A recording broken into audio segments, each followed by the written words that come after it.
Hello. Let's start from this topic, which is about the Greek polis. First thing you gotta know is the concept of polis. Polis, it's like a um, city which is self-sufficient. It's a city that is self-sufficient. That means they can produce everything they need to survive. They don't need anyone else. Okay, they can make a living out of what they produce inside the city. Okay, so they have all the means they need to live. That is a polis. That is a polis. And the Greek of polis is poleis. Um, and it's obviously a Greek word that we have to use as we go through this unit. There were many poleis in ancient Greece. As you can see in this map, there is Athens here, and Sparta over here, Argos and Olympia, Thebes. This was an important one too, etc., etc. But we are going to focus only on two of them, the two that we considered or historians consider to be the most important ones, which are Athens and Sparta.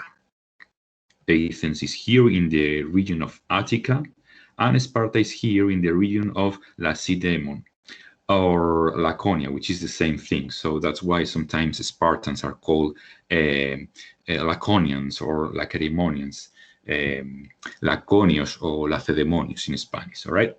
So now this is a map of Greece, as you already know, and we have to understand that these people consider themselves as autonomous. So if people from Athens, they thought that their city was an autonomous, like a tiny independent country, just like the Spartans, but at the same time, they thought they belonged to the same culture.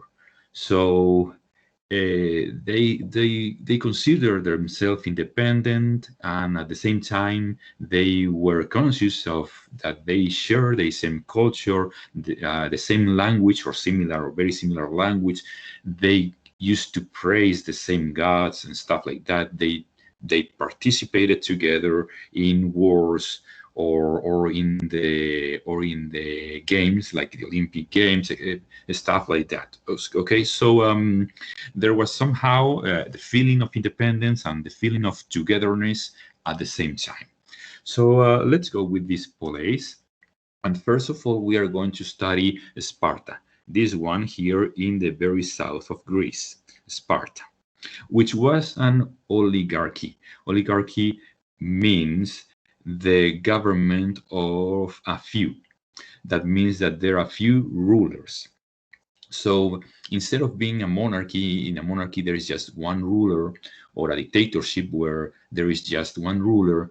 An oligarchy means there is a small group of people that are the rulers, like 4 or 5 people, for example. Okay, for example, let's say that instead of having in Spain just one president of the government or just one prime minister, let's say we have like 4 presidents at the same time ruling together. Okay, or let's say that in your class, instead of having just one delegate, let's say you have like 4 delegates at the same time. Well, this is something similar to what happened in Sparta.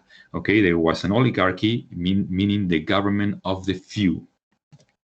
And this is a diagram of the social structure in Sparta and the political structure. As you can see, it's in Spanish language, but it's not that relevant because the terminology is quite similar, because after all, these are Greek terms. So here we have 2 kings, and maybe you are wondering, why are we talking right now about kings if I have said that it was an oligarchy, not a monarchy? Well, it was an oligarchy that included a couple of kings at the same time. So, and I'm going to explain this. There were 2 kings. That's why it was called a diarchy or diarquía in Spanish, meaning 2 rulers, basically. And these 2 kings were controlled and watched by 5 ephors, and ephors were some kind of judges. Anyway, over time, the ephors gained a lot of control, and that's why we talk about oligarchy. Eventually, the ephors were the true leaders of Sparta, and since it was a group of 5 people, we can talk about oligarchy. It was the government in the hands of a few people. At the same time, there was a council of elders, the council of the elders. It was called Gerousia, and it was basically an assembly of 30 people older than 60. Okay, all of them, they were above 60 years old or over 60 years old. So they could propose things, they could tell things to the governors, to the ephors, and to the kings. They could give advice and stuff like that, but they didn't rule. They didn't take decisions. Okay, they couldn't take decisions. The decisions were in the hands basically of the ephors, the oligarchy of the ephors. All right, and at the same time there was what we call an appella. Appella, it was an assembly of citizens, of free citizens, and they were many people, free people, mostly free people, because if you were not free, if you were a slave, you couldn't take part in politics. But again, they could give advice, they could discuss or argue about political topics, but they couldn't take decisions. The decisions were in the hands of the oligarchy of these 5 ephors. All right, and then they have an army, because it was a military society. Basically, every free man in Sparta had to become a soldier in order to defend the country. That's why they didn't spend too much time in things like poetry or literature or art or crafts or philosophy. They were always training to be soldiers. That's why they had many slaves, because someone has to do the other job, right? Like working on the fields and stuff like that. So this is basically the structure of Sparta. And then let's go directly with the other polis, which is Athens. Athens today is the capital city of Greece, so I think it sounds familiar to you. Athens, it was not an oligarchy, it was a democracy. Democracy has to sound familiar too, because it's the regime we have here in Spain, and the regime that the vast majority of the countries have. Democracy, theoretically speaking, means that the people have the power. The power is in the hands of the people. That means that they can vote, people can vote, and elect their representatives. For example, people over 18 in Spain, they can go and vote and elect the prime minister. And after the election, the majority wins. That's how democracy works, basically. Or in your class, for example, when you elect a delegate and you vote, there are a few candidates and you vote for your favorite, and then the majority wins. Well, that's democracy again. So that's the system that was present in Athens by this time. And it was basically one of the first attempts of democracy ever. So that's why it's really, really relevant. It was not exactly as we understand democracy today, but kind of similar. And we are going to develop this thing a little bit. This is the social and political structure of Athens. And as you can see, one of the symbols, one of the emblems of Athens was this bird. How do you call it?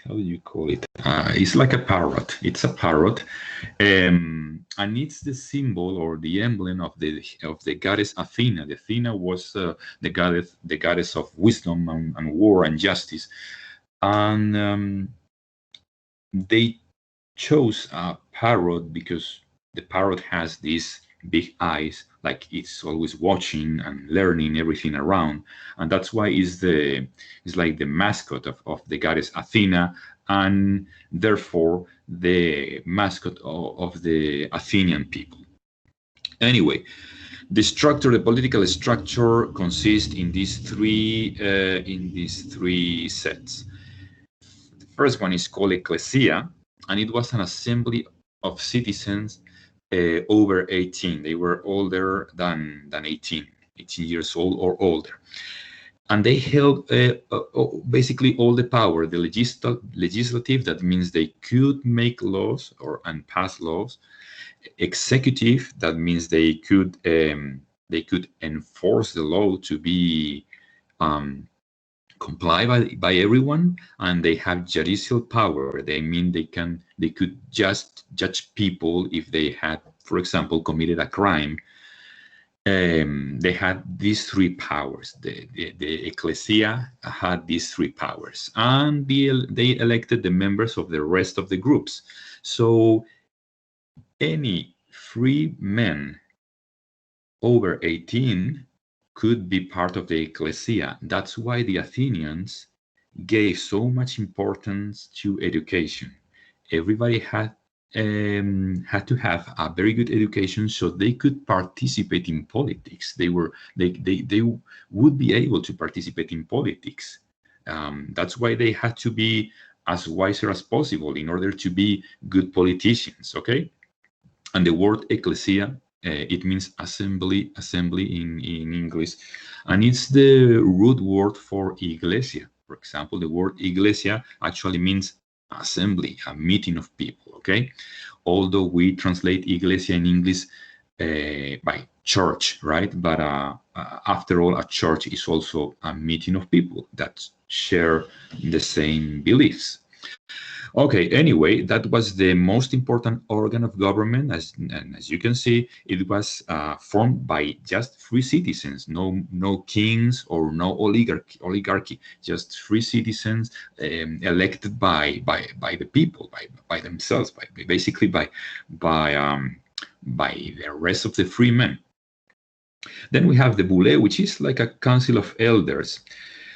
Not as old as the Spartan ones. These people were basically over 30 years old, all right? So they were not so old, but they were older than the members of the ecclesia, or at least older than the youngest members of the ecclesia. They could propose laws. But the actual power to pass the law and to apply the law belonged to the ecclesia.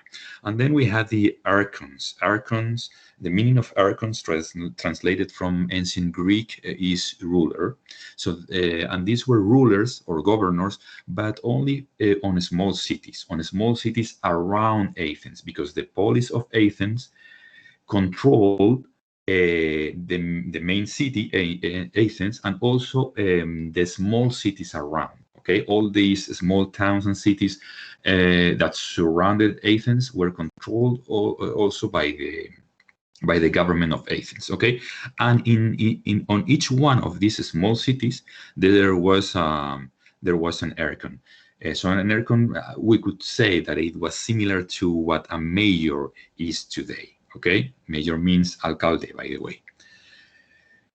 All right then, and finally, there is something that you have to remember whenever you talk about politics in the ancient Greece, and is that metics, meaning stranger people, foreign people, people from other countries, women and slaves didn't have the right to participate in politics, merely because they weren't considered as citizens. These ancient Greek people, they thought, they believed, they considered that these people, metics, women, and slaves, were not citizens, and therefore they didn't have the right to participate in politics. So as you can see, Athenian democracy was not perfect, because there were many people excluded from politics. It was, let's say, the first attempt, but not the ultimate one. Okay, then, so these are the questions you have to answer about what I just explained. First one, define what a polis was, and using your own words, try to provide short answers, and show me that you understand the concept. Then the second one, what types of government can we find in Sparta and Athens, or Athens, and explain the main difference. Briefly, what are the main difference between the Spartan oligarchy and the Athenian democracy? Then the third one is define oligarchy with your own words. We already have spoke about what an oligarchy was, and we have set some examples. And number 4, find similarities and difference between Sparta and Athens' social structure. Okay, so if you go back to the previous slides, you can, and if you understand what I've been explaining, then you can find some similarities and some differences between this diagram and this other diagram. All right, then. And in order to do that, you could use a Venn diagram like this one, or any other method. That is completely up to you. Now, I would like to read this text. This text is in Spanish, as you can see, and I would like you to read it. It was written by Pericles. Pericles was an Athenian governor. And he was one of the main promoters of democracy. I would say the main promoter of democracy in Athens in the 5th century before Christ. So in this speech, he's basically speaking about their democracy, and he is defining Athenian democracy. So this is going to be very useful in order to understand what we are talking about. Okay, this is a speech, as it says here, in honor of the Athenians that fell or died in the war of in the Peloponnese War, which is doesn't fit in the screen, but it says Peloponnesian War. But that is not that important. What is important is the text itself when it speaks about Athenian democracy. It says, tenemos una república que no sigue las leyes de otras ciudades vecinas. Antes ella da leyes y ejemplo a los otros, sin tomarlos de ellos. That sounds like very autonomous and independent, right? Y nuestro gobierno se llama democracia, porque la administración de la república no pertenece ni está en pocos, sino en muchos. Por esta razón, cada uno de nosotros, de cualquier estado o condición que sea, si tiene algún conocimiento de virtud, es tan obligado a procurar el bien y honra de la ciudad como nosotros. That means that every free man has to participate in politics. I mean, it was not an option, it was an obligation. You have to be ready and you have to be willing to participate in politics. And it continues. Nosotros permitimos que nuestra ciudad sea común a todas las personas y naciones, sin vedar ni prohibir a persona natural o extranjera el ver ni aprender lo que bien les pareciere, no escondiendo nuestras cosas, aunque puedan aprovechar a los enemigos viéndolas y aprendiéndolas. All right, so now he's saying that the polis of Athens is open to anyone that comes from abroad, if he's peaceful, obviously, and they can learn about their government, about the way they do things and everything, although they cannot vote because they are strangers.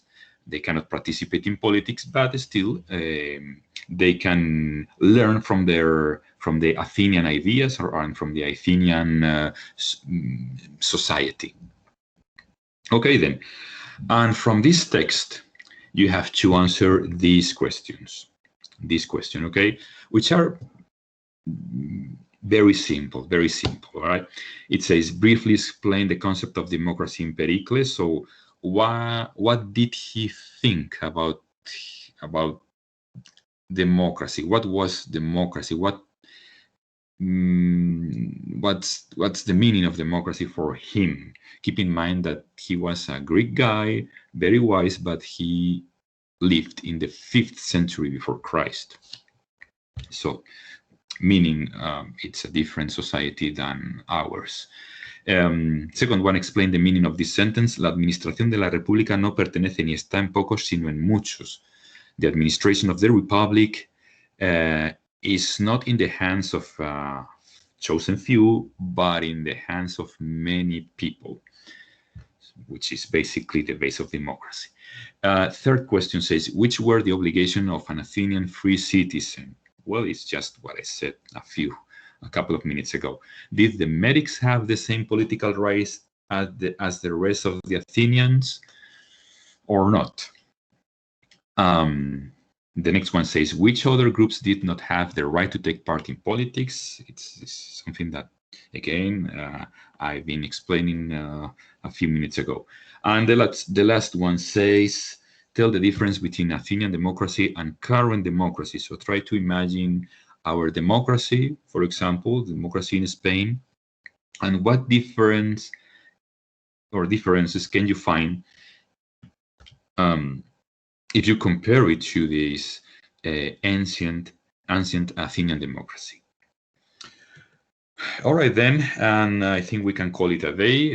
If you have understood anything, then you will be able to answer these questions easily. And if not, you can review the video, or you can ask me any questions. You can send me an email. You know my email. So, and I'll be glad to answer any question or doubt you have about this topic, the polis in Greece, especially Athens and Sparta. So that's it. Goodbye. I hope you liked this video.